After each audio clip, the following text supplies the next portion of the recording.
नमस्कार दोस्तों, स्वागत है सभी का आपके अपने YouTube channel online study with D K. और यहाँ पर आज हम डिस्कस करेंगे यूपीटेट एग्जाम 2026 के लिए संस्कृत विषय में 2011 से 2022 तक पूछे गए 300 प्रश्न। जी हाँ दोस्तों, जितने भी यहाँ पर आपके 2011 से 2022 तक जो है लगभग 10 प्रश्न पत्र जो है वो बन रहे हैं और 10 प्रश्न पत्र के हिसाब से आपके 300 प्रश्न यहाँ पर बनेंगे। तो 300 प्रश्न की पूरी सीरीज जो है वो हम स्टार्ट करने जा रहे हैं और यहाँ पर आज आपको उसका फर्स्ट पार्ट मिलने वाला है, जहां पर आज हम इसमें 60 क्वेश्चन जो है वो डिस्कस करेंगे। तो देखिए, 300 प्रश्न एक साथ रखना थोड़ा सा एक वीडियो जो है काफी बड़ा हो सकता है, तो यहाँ पर उसको हम पार्ट के रूप में आपको उपलब्ध यहाँ पर करवाने जा रहे हैं। तो चलिए और देखते हैं आज के यहाँ पर 2011 से 22 तक के पूछे गए प्रश्नों के प्रश्न और किस प्रकार के प्रश्न यदि आप यूपीटेट एग्जाम फर्स्ट टाइम देने जाएंगे तो निश्चित रूप से ये प्रश्न आपको काफी हेल्प करेंगे आपकी जो एग्जाम है। और कई बार जो क्वेश्चन है वो रिपीट होते हैं और उनसे हमें पता लग जाता है कि हमारी एग्जाम का जो स्तर है वो किस प्रकार का रहता है, कैसा रहता है, किस प्रकार के प्रश्न जो है वो पूछे जाते हैं। तो चलिए और देखते हैं आज के हमारे प्रश्न। तो देखिए, यहाँ पर जो प्रश्न है और प्रश्नों के लिए पीडीएफ जो होती है वो यहाँ पर आप online study with DK Telegram group को भी ज्वाइन कर सकते हैं, जहां पर आपको आपके एग्जाम से संबंधित अनेक प्रकार की पीडीएफ जो है वो बिल्कुल फ्री आपको देखने को मिल जाती है।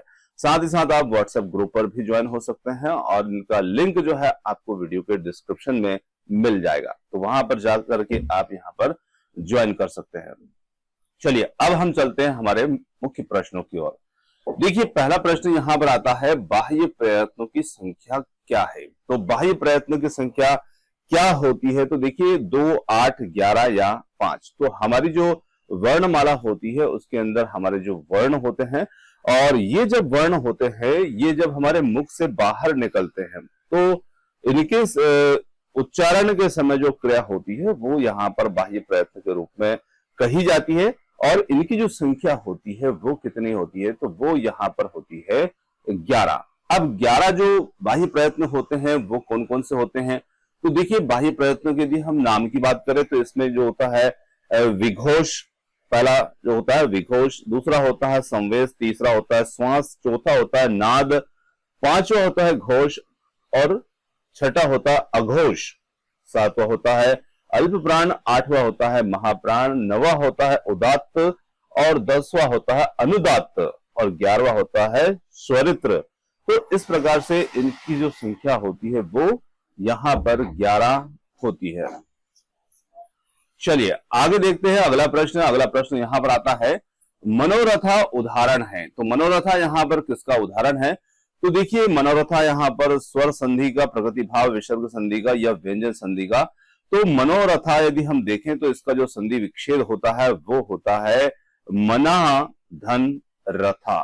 तो यहां पर हम देख पा रहे हैं कि विसर्ग के साथ में व्यंजन का मेल होता है ना। तो विसर्ग का संयोग जब किसी स्वर या व्यंजन से होता है तो वहां पर जो होता है विसर्ग संधि होती है। तो यहां पर हमारा जो उत्तर हो जाता है वो हो जाता है ऑप्शन नंबर 3 जो होगा विसर्ग संधि। अगला प्रश्न देखिए, दान के कर्म के द्वारा कर्ता को संतुष्ट करने वाला संप्रदान कारक का सूत्र है। यहां पर चतुर्थी संप्रदान या स्प्रहरिता, रुच्यार्थानाम प्रियमाणा और चौथा है कर्मणा यम अभिप्रेति सा संप्रदानम। तो यहां पर हम कह सकते हैं कि दान के कर्म के द्वारा कर्ता को जो संतुष्ट करने वाला होता है, यहां पर उसका जो सूत्र होगा वो होगा ऑप्शन नंबर 4, कर्मणा यम विप्रेति सा संप्रदानम। ऑप्शन नंबर 4 जो होगा। देखिए, दान के कर्म के द्वारा जब कर्ता किसी व्यक्ति को संतुष्ट या प्रसन्न करता है वहां पर संप्रदान कारक जो होता है वो कहलाता है और इसके लिए जो सूत्र बनता है हमारा वो बनता है ऑप्शन नंबर 4। तो यहां पर 4th विकल्प जो होगा वो हमारा इसमें उत्तर होगा। अगला प्रश्न देखिए, अंतस्थ वर्ण है शशर्ष, विसर्ग तथा अनुनासिक, यण या अणु। तो देखिए, यहां पर अंतस्थ वर्ण की बात की जाए तो अंतस्थ वर्ण क्या होते हैं कि अंतस्थ वर्ण जो होते हैं ये हमारे स्वर और व्यंजन दोनों के बीच माने जाते हैं, यानी कि ये स्वर और व्यंजन दोनों के बीच में माने जाएंगे। तो क्या इन्हें स्वर माना जाए या इन्हें व्यंजन माना जाए? तो ये जो होते हैं अंतस्थ वर्ण जो होते हैं ये हमारे अर्ध स्वर कहलाते हैं, है ना। तो इन्हें हम अर्ध स्वर की संज्ञा भी यहाँ पर देते हैं। तो देखिए जो वर्ण स्वर और व्यंजन दोनों के बीच में होते हैं उन्हें हम अंतस्थ व्यंजन कहते हैं, साथ ही साथ इन्हें हम अर्ध स्वर भी यहाँ पर कह सकते हैं। अब इनके प्रकार की यहाँ पर बात की जाए तो देखिए हमारे जो स्वर होते हैं संस्कृत वर्णमाला के अंदर, उनको हम ह्रस्व स्वर, दीर्घ स्वर, प्लुत स्वर आदि स्वरों के रूप में इसको बांटते हैं। उसी प्रकार से हम व्यंजनों को बांटते हैं, स्पर्श व्यंजन, अंतस्थ व्यंजन, ऊष्म व्यंजन। तो यहाँ पर जो अंतस्था वाले होते हैं ये हमारे कहलाएंगे अर्ध स्वर के बीच में। तो यहाँ पर कौन सा विकल्प यहाँ पर हमारा उत्तर होगा? तो यहाँ पर हम कह सकते हैं कि जो यण होंगे ये हमारे अंतस्थ वर्ण कहलाते हैं, जिसमें या, रा, ला व आदि आते हैं। चलिए आगे देखिए, मुझे संस्कृत अच्छी लगती है, इसका संस्कृत में अनुवाद क्या होगा? तो मुझे संस्कृत अच्छी लगती है, इसका संस्कृत में यदि हम अनुवाद देखेंगे तो देखिए, अहम संस्कृत भाति, मया संस्कृत रोचते, महाम संस्कृत रोचते या माम संस्कृत रोचिकरम। मुझे संस्कृत अच्छी लगती है, उसके लिए महाम संस्कृत रोचते तीसरा विकल्प जो होगा वो यहां पर हमारा इसमें उत्तर होगा। चलिए, शिशु मोदकाय रोदती उदाहरण है।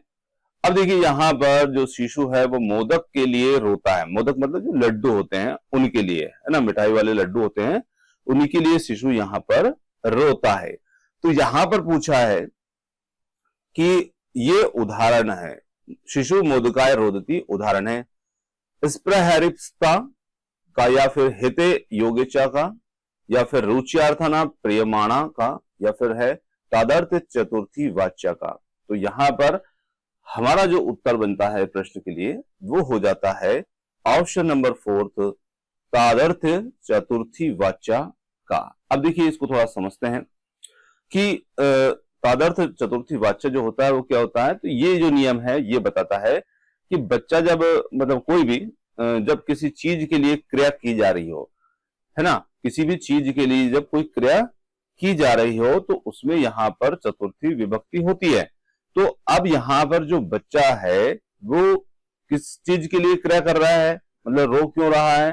तो वो रो रहा है मोदक के लिए। तो मोदक के लिए वो यहां पर क्रिया कर रहा है। तो यहां पर ऑप्शन नंबर 4 हमारा इसमें उत्तर होगा। आगे देखिए, उच्चे उदाहरण है। तो उच्चे यहां पर किसका उदाहरण होगा? तो उच्चे नियत लिंग का इनमें से कोई नहीं, या फिर अलिंग का, या फिर अनियत लिंग का। तो देखिए उच्चे शब्द जो है यहां पर ऑप्शन नंबर जो 3 होगा अलिंग का। अब देखिए उच्चे शब्द अलिंग, अलिंग का मतलब यहां पर क्या होता है? अवयव भी होता है। तो यहां पर अवयव क्या शब्द होते हैं? तो देखिए अलिंग या अवयव जो होते हैं ऐसे शब्द होते हैं जो कि हमारे वचन कारक, है ना, तो वचन कारक संज्ञा आदि के अनुसार ये अपना रूप नहीं बदलते हैं, उन्हें हम कहते हैं अलिंग या अवयव। ऊष्म वर्णों का बोधक प्रत्याहार है यण, जस, हर्ष या फिर शल।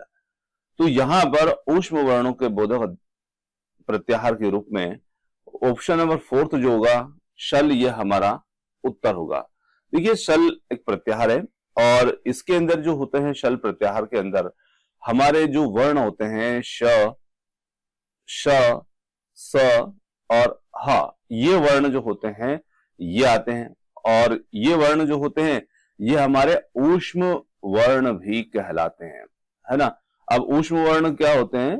तो देखिए ऊष्म वर्ण के ऊपर यदि हम बात करें तो ऊष्म वर्ण जो होते हैं जब हम उनको उच्चारित करते हैं तो थोड़ी सी जो ऊष्मा होती है, गर्माहट होती है, वो हमारे मुंह से निकलती है। तो इस प्रकार से यहाँ पर शल हमारा जो होगा वो उत्तर होगा।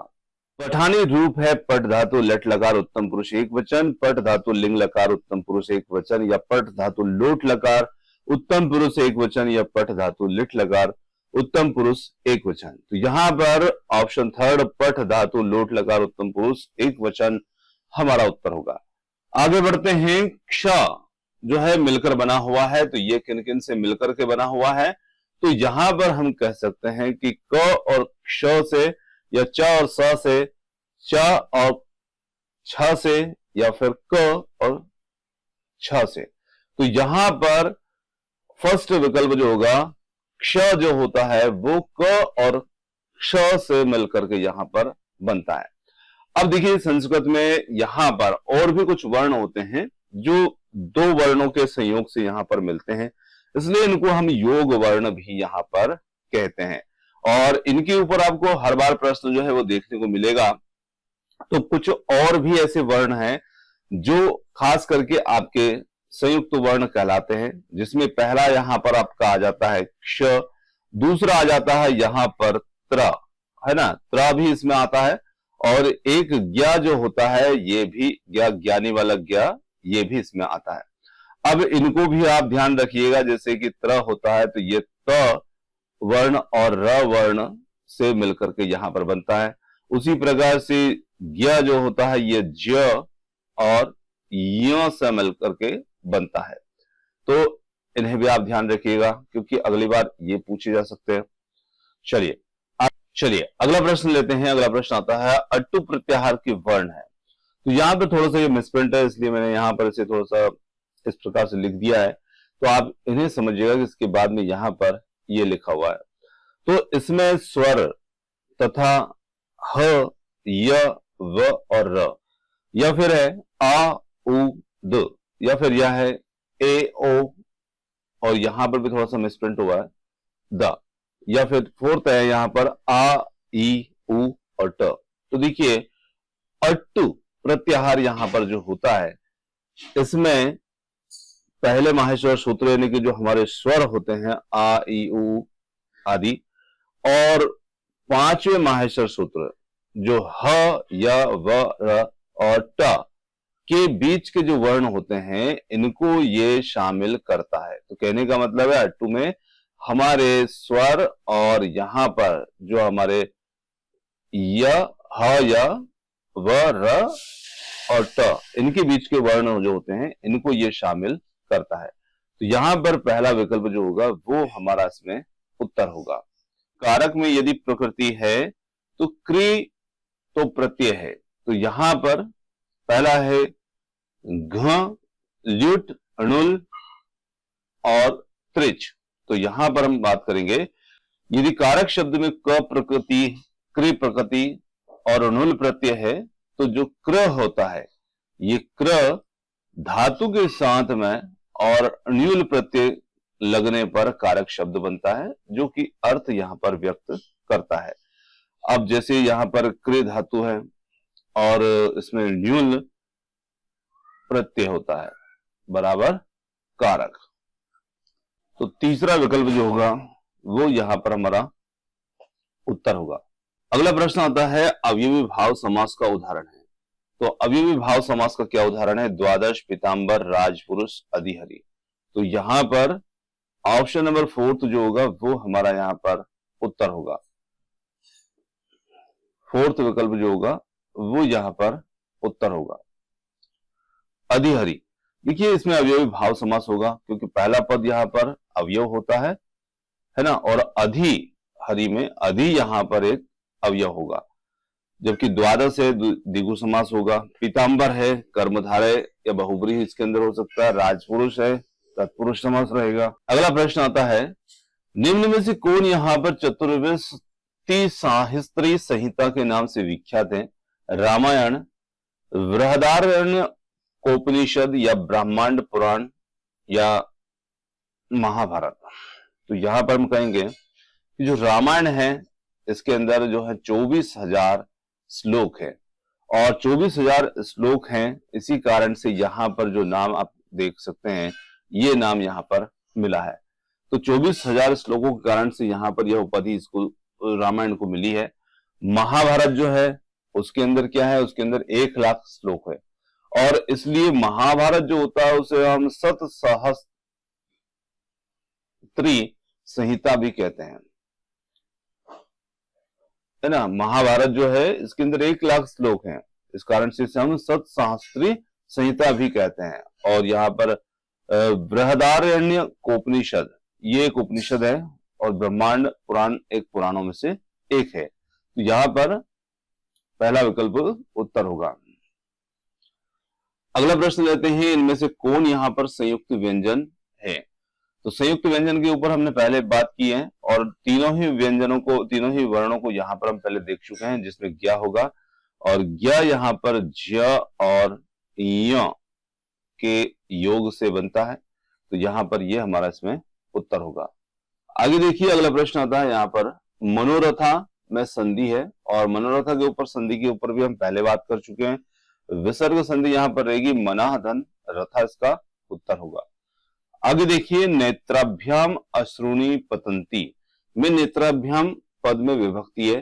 तो यहां पर यदि देखा जाए तो नेत्राभ्याम अश्रुणी पतंती में नेत्राभ्याम पद जो है उसके अंदर पंचमी विभक्ति होगी। अब पंचमी विभक्ति क्यों है? तो देखिए, जब आंख से आंसू गिरते हैं, है ना, तो यहां पर जब कोई वस्तु किसी चीज से अलग होती है तो वहां पर कौन सा कारक होता है? तो यहां पर होता है अपादान कारक। और वाक्य जो दिया है उसमें क्या बताया है कि आंसू जो है आंख से अलग हो रहे हैं, मतलब कि गिर रहे हैं। तो यहां पर निश्चित रूप से हमारा जो उत्तर होगा वो होगा पंचमी विभक्ति इसमें रहेगा। चलिए आगे देखिए, अगला प्रश्न है, अशनी शब्द है, पुल्लिंग, नपुंसकलिंग, स्त्रीलिंग या उपरोक्त सभी। तो यहां पर शब्द जो है स्त्रीलिंग है। अब बोर्ड ने इसका जो उत्तर माना था, पहले एक बार पूछा गया प्रश्न है, तो इसमें दोनों चीजों को उसमें राइट किया गया है, मतलब बोर्ड ने दोनों पुल्लिंग और स्त्रीलिंग दोनों को इसमें सही माना है। तो यहां पर यह भी आप इसको ध्यान रखिएगा। चलिए आगे बात करते हैं, अशनी का मतलब आप समझते हैं, अशनी का मतलब होता है बिजली। ये भी थोड़ा सा ध्यान रखिएगा, इसका जो होता है मतलब होता है, इसका अर्थ बिजली होता है, वज्र, बिजली आदि हम इसको कह सकते हैं। तया नृपो अनुगम्यते, तो यहां पर मैं वाच्य पूछा है, कृतवाच्य, भाववाच्य, कर्मवाच्य या फिर उपरोक्त में से कोई नहीं। तो यहां पर ऑप्शन थर्ड जो होगा कर्मवाच्य, ये हमारा उत्तर होगा, क्योंकि इसमें कर्म की प्रधानता होती है और क्रिया जो होती है वो कर्म का अनुसार होती है।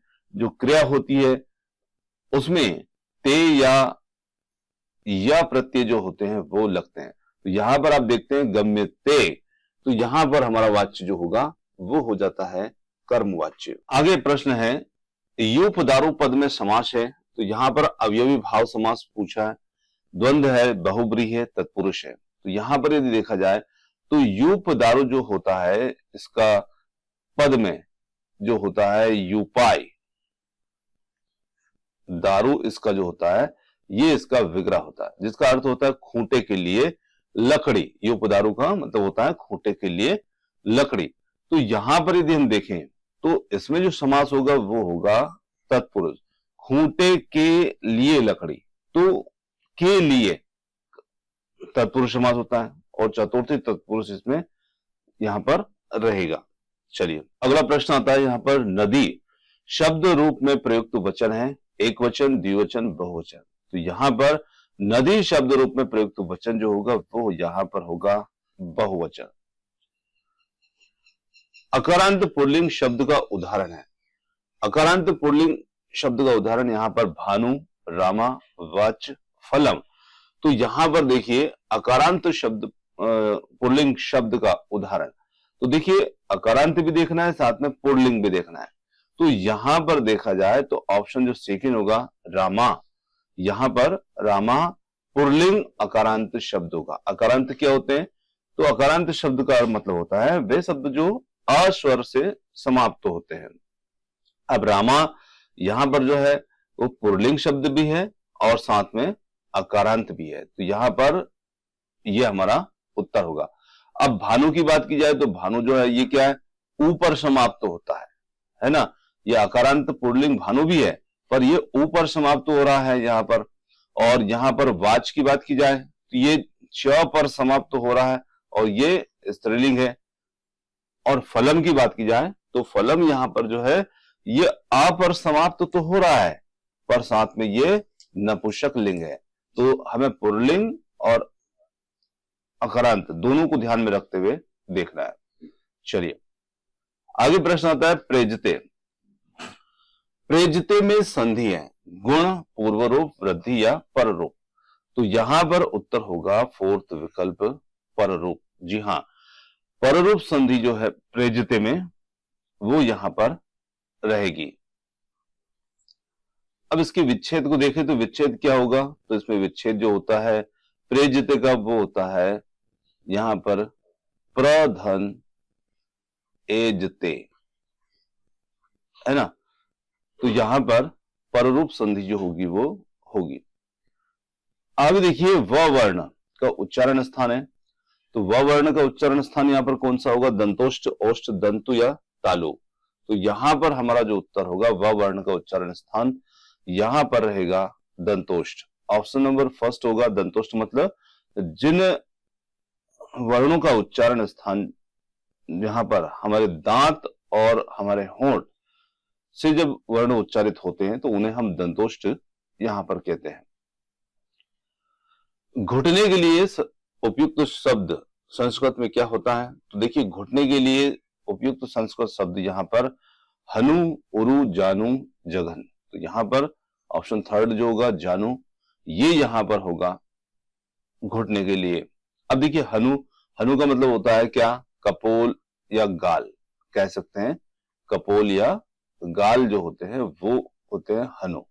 उरु का मतलब क्या होता है, तो उरु जो होता है वो मतलब होता है जांग, है ना। तो यहां पर जघन इसका अर्थ होता है कटिया, हमारी कमर। आगे देखिए संस्कृत के एकोन चत्वारिशत को कहते हैं, तो यहां पर 49 है, 29 है, 39 है। तो देखिए एकोन चत्वारिशत यानी कि एकोन का क्या मतलब होता है, तो एकोन का मतलब होता है एक कम होता है, और चत्वारिशत, चत्वारिशत का मतलब होता है 40, है ना। एकोन का मतलब एक कम, तो 40 से जब हम एक कम करेंगे तो हमारा उत्तर निकल के आएगा ऑप्शन नंबर थर्ड, जो कि होगा 39, 39। इसे हम एकोन चत्वारिशत कहते हैं। द्विशब्द स्त्रीलिंग प्रथमा विभक्ति रूप, तो यहां पर है द्वे, द्वयम, दो, द्वि। तो यहां पर द्वि शब्द का स्त्रीलिंग प्रथम विभक्ति रूप है वो है द्वे। ऑप्शन फर्स्ट यहां पर उत्तर होगा। ददती रूप है लट लकार प्रथम पुरुष एक वचन, लोट लकार प्रथम पुरुष एक वचन, या लट लकार प्रथम पुरुष बहुवचन, या चौथा है लोट लकार प्रथम पुरुष बहुवचन। तो यहां पर ददती जो है यहां पर रूप ये रहने वाला है, ये रहेगा लट लकार प्रथम पुरुष बहुवचन का। जी हाँ, प्रथम पुरुष बहुवचन का रूप होगा यहां पर। ऑप्शन नंबर थर्ड जो होगा वो हमारा इसमें उत्तर होगा। गुरुपदेशा शब्द में प्रयुक्त संधि है, यण संधि, गुण संधि, दीर्घ संधि, अयादि संधि। तो यहां पर हम कहेंगे कि इसमें जो हमारी संधि होगी वो यहां पर रहेगी दीर्घ संधि। अब देखिए दीर्घ क्यों होगी, तो यहां पर देखिए कि इसका यदि हम विच्छेद करते हैं तो गुरु और उपदेश, तो यहां पर क्या हो रहा है कि ये उ और ये उ मिलकर के एक दीर्घ स्वर उ का निर्माण यहां पर कर रहे हैं, दीर्घ स्वर यहां पर जो है वो बन रहा है, तो यहां पर हो जाती है दीर्घ स्वर संधि।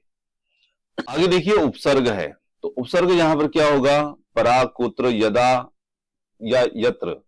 तो यहां पर उपसर्ग को देखा जाए तो वो यहां पर रहेगा परा, जो होगा वो यहां पर उपसर्ग होगा। और कुत्र यहां पर होता है, कुत्र का मतलब यहां पर एक अवयव शब्द है और इसका मतलब होता है कहां। यदा जो है वो भी एक अवयव शब्द है, इसका मतलब होता है जब। यत्र यहां पर ये प्रत्यय से बना हुआ अवयव शब्द है, इसका अर्थ होता है जहां। तो यहां पर परा जो होगा वो एक उपसर्ग यहां पर रहेगा। मैं ऐसा मानता हूं का अनुवाद होगा अहम एवं मनामी, अहम एवं मान्ये, अहम एवं मान्यामी, और चौथा है अहम एवं मन्ये। तो अहम का मतलब क्या होता है, मैं होता है ना। तो यहां पर मैं ऐसा मानता हूं, चौथा विकल्प जो होगा अहम एवं मन्ये, यहां पर जो होगा वो हमारा उत्तर होगा।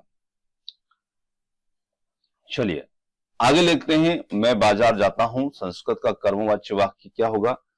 तो मैं यहां पर बाजार जाता हूं का संस्कृत कर्मवाच्य वाच्य वाक्य होगा अहम आपणम गच्छामि, अस्माभिः आपणम गम्यते, महाम गम्यते आपणम और मया आपणम गम्यते। तो यहां पर मैं बाजार जाता हूं का कर्मवाच्य जो है वो हमें बताना है।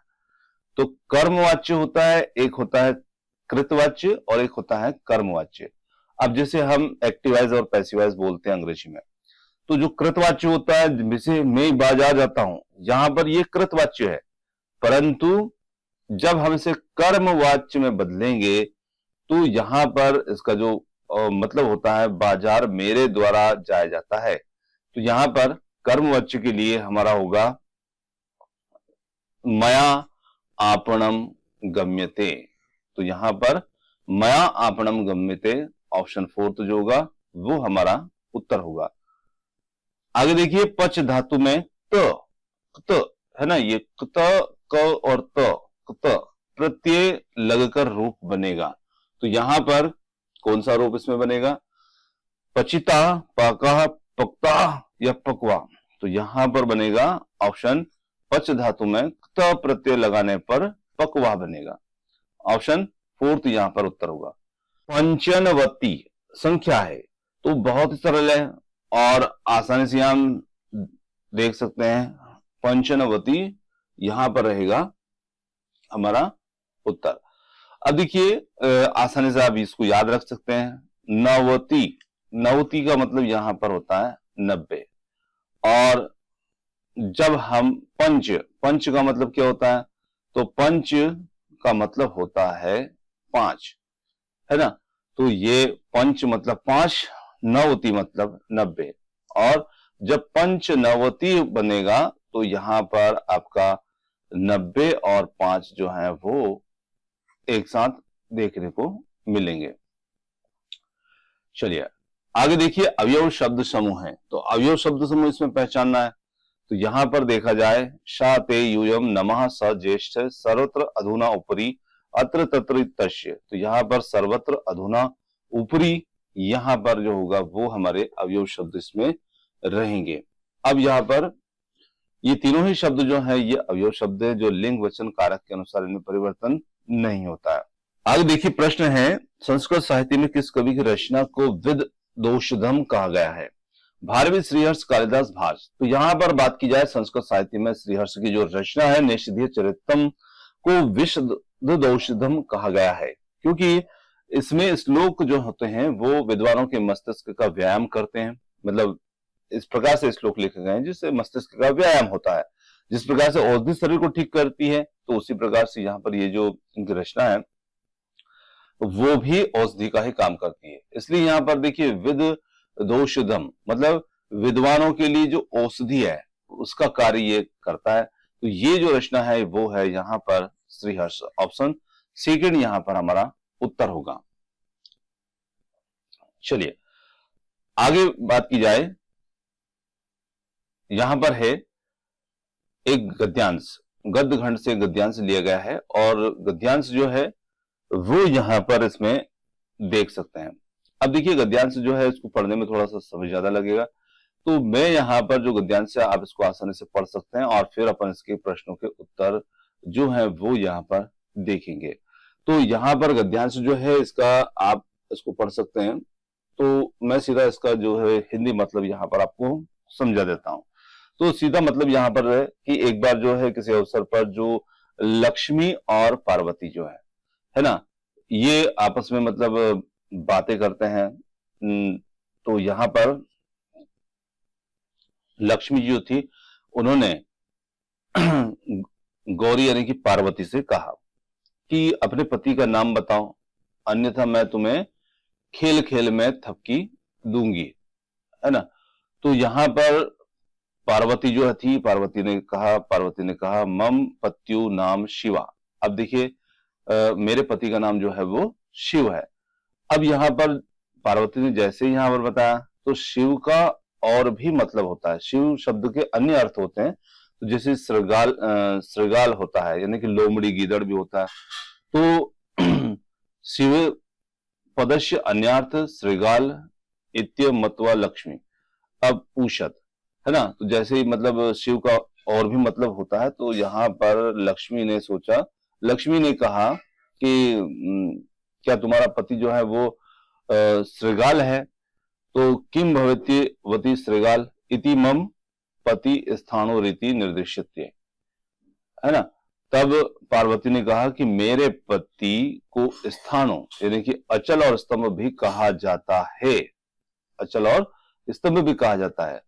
तो लक्ष्मी ने कहा कि क्या वो स्तंभ है, मतलब क्या वो स्तंभ है? तो पार्वती ने सा अस्ति पशुपति, पार्वती ने कहा कि वह पशुपति है। तो यहां पर फिर जो है लक्ष्मी जी ने कहती हैं कि क्या वो पशुओं को चराते हैं। तो इस प्रकार का जो संवाद है इन दोनों के बीच में यहाँ पर इस गद्यांश में जो है होता है।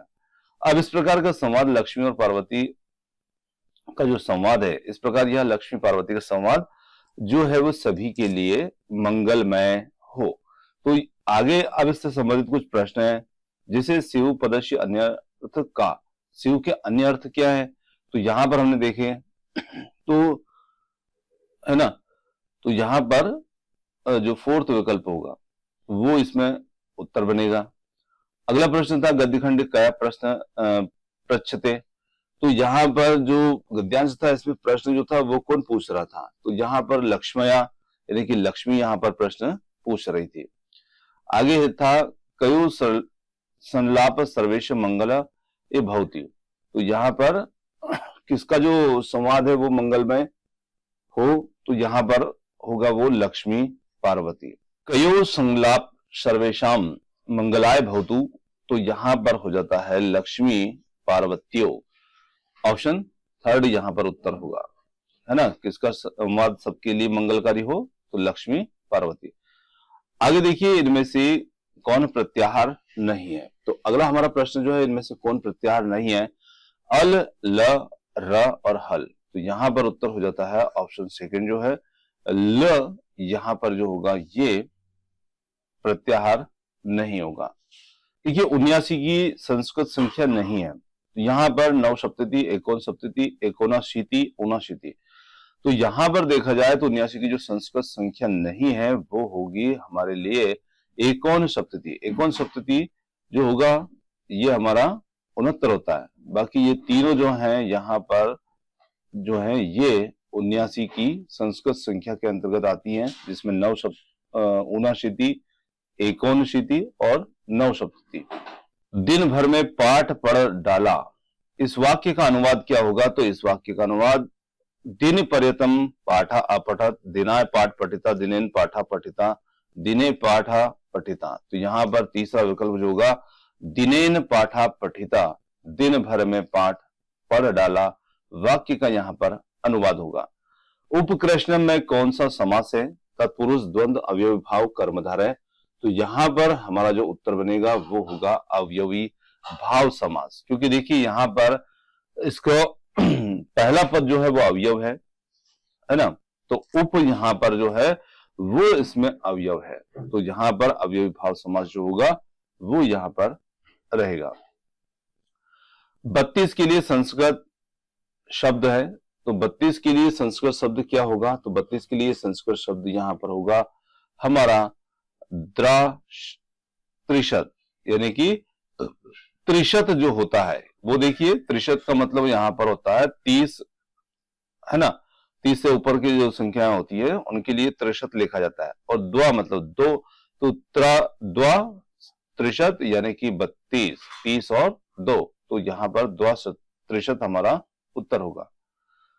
आगे देखिए पति शब्द का सप्तमी एक वचन रूप क्या होगा? तो पति शब्द का यहाँ पर सप्तमी एक वचन रूप जो होता है वो होता है पत्यो। ऑप्शन जो थर्ड होगा वो यहाँ पर उत्तर होगा। गोधूम शब्द का अर्थ है, तो गोधूम शब्द का अर्थ यहाँ पर क्या होता है? तो गोधूम शब्द का अर्थ होता है गाय का दूध, गेहूं, चावल या गधा। तो यहाँ पर उत्तर हो जाता है गेहूं। ऑप्शन सेकेंड हमारा उत्तर। विसर्ग संधि का उदाहरण है, तो विसर्ग संधि के उदाहरण की बात की जाए तो यहाँ पर विसर्ग संधि का उदाहरण जो होगा वो तल्लया महाउद्दी सन्मित्रम नमस्ते। तो यहाँ पर उत्तर होगा ऑप्शन फोर्थ जो होगा नमा धन ते, है ना। विच्छेद देखेंगे तो नमा धन ते, इसका विच्छेद होता है नमस्ते, विसर्ग संधि का उदाहरण। स्पर्श संज्ञक वर्णों की संख्या है, तो यहाँ पर इनकी संख्या जो होती है वो कितनी होती है, 5, 8, 25 या 30। तो स्पर्श व्यंजक जो होते हैं, व्यंजन होते हैं, संज्ञक जिनको बोलते हैं, तो इसमें 5 वर्ग आते हैं, जैसे कि का वर्ग हो गया, चा वर्ग हो गया, टा वर्ग हो गया, ता सॉरी एक वर्ग छूट गया हमारा, ता, का, चा, टा और ता और पा। तो ऐसे करके हर वर्ण में या वर्ग में देखेंगे तो इनमें 5-5 अक्षर होते हैं। तो इस प्रकार से 25 हमारे जो बनते हैं यहाँ पर वर्ण, वो हमारे स्पर्श व्यंजन होते हैं। आगे देखिए, बालिका इस पद में प्रत्यय है, चाप, याट, डाप, टाप। तो बालिका यहां पर इस पद में प्रत्यय जो होगा वो इसमें होगा टाप प्रत्यय। आगे प्रश्न है, पर्यंत में उपसर्ग है, पर्यंत में उपसर्ग जो होगा वो यहां पर कौन सा रहेगा, तो पर्यंत के अंदर जो उपसर्ग होता है वो प्र, परा, परी या पर, तो इसमें होता है पर्यंत में परी, है ना। अब इसका विच्छेद निर्माण जो होता है वो किस प्रकार से होता है, तो परिधन अंत। यदि हम लिखते हैं पर्यंत तो यहां पर परी इसमें उपसर्ग है। सर्वनाम शब्द है पुत्र, स्थूला, सर्वा, प्राता। तो यहां पर उत्तर हो जाता है हमारा सर्वा, ऑप्शन थर्ड यहां पर उत्तर होगा। आगे देखिए, कुंजर शब्द का अर्थ है सर्प, हिरण, हाथी, सुअर। तो यहां पर इस प्रश्न के लिए जो कुंजर है इसका अर्थ होता है वो होता है हाथी। तो यहां पर तीसरा जो विकल्प होगा वो यहां पर हमारा उत्तर होगा। चलिए आगे लेते हैं अगला प्रश्न। मात्र शब्द का तृतीय विभक्ति एकवचन रूप होगा, मात्रया, मात्रा, माता, मातया या माता। तो यहां पर उत्तर होगा ऑप्शन सेकंड, मात्र शब्द का तृतीय विभक्ति एकवचन रूप मात्रा। आगे देखिए, सुबंधु की रचना है, तो सुबंधु की रचना क्या है, तो यहां पर सुबंधु की रचना स्वप्न वास वदतम या मेघदूतम या वास वदता अभिज्ञान शाकुंतलम। तो यहां पर वास वदता यहां पर सुबंधु की रचना रहेगी। आगे देखिए, निम्न में से कौन सा स्वर है, तो यहां पर हमें देखना है स्वर। तो यहां पर इनमें से जो ल होगा ये हमारा यहां पर स्वर होगा, ह, ल, व्र, इनमें से ये होगा। देखिए ल जो है ये एक हर्ष स्वर है और इसका प्रयोग संस्कृत और हिंदी में किया जाता है। आगे यहाँ पर जो है गद्यांश है और गद्यांश को पढ़ करके हमें प्रश्नों के उत्तर देना है। तो गद्यांश आपके सामने है, आप गद्यांश को पढ़िएगा, मैं यहाँ पर सीधे हिंदी में इसको बता देता हूँ। समाज में सर्वत्र दुष्ट लोग जो होते हैं वो लोगों को पीड़ा पहुंचाते हैं। अब यहाँ पर सज्जनों की संख्या इसमें बहुत अधिक होती है हमारे समाज में, पर फिर भी जो होते हैं, यह आश्चर्य की बात है कि दुष्ट जो होते हैं वो और प्रभावशाली लोग होते हैं, क्योंकि यदि सज्जन हर दुष्ट के प्रत्येक कृत्य का विरोध करेंगे तो निश्चित रूप से समाज जो है वो निश्चय ही निर्भय हो जाएगा। एक छोटा सा यहाँ पर गद्यांश है, अब इसको देख करके हमें यहाँ पर प्रश्न देखना है।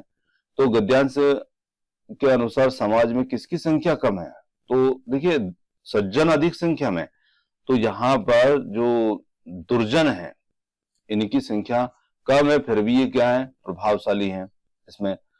आगे देखिए, उपयुक्त गद्य के अनुसार दुष्ट लोग समाज को क्यों प्रबल दिखते हैं, तो यहां पर हम कह सकते हैं कि दुष्ट लोग जो है वो, क्योंकि सज्जन जो है वो तटस्थ रहते हैं।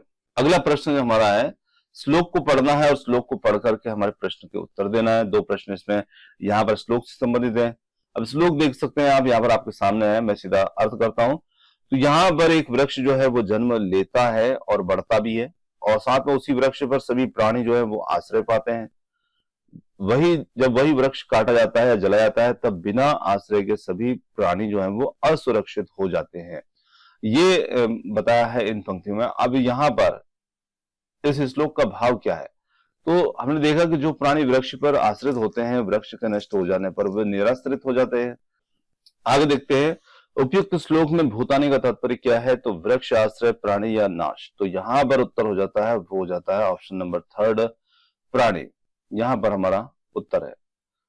भू धातु का लोट लकार मध्यम पुरुष एक वचन रूप है। तो यहां पर भू धातु का लोट लकार मध्यम पुरुष एक वचन रूप क्या होगा? तो वो यहां पर भव, भवानी, भवसी या भवतु। तो यहां पर हो जाता है ऑप्शन फर्स्ट भव।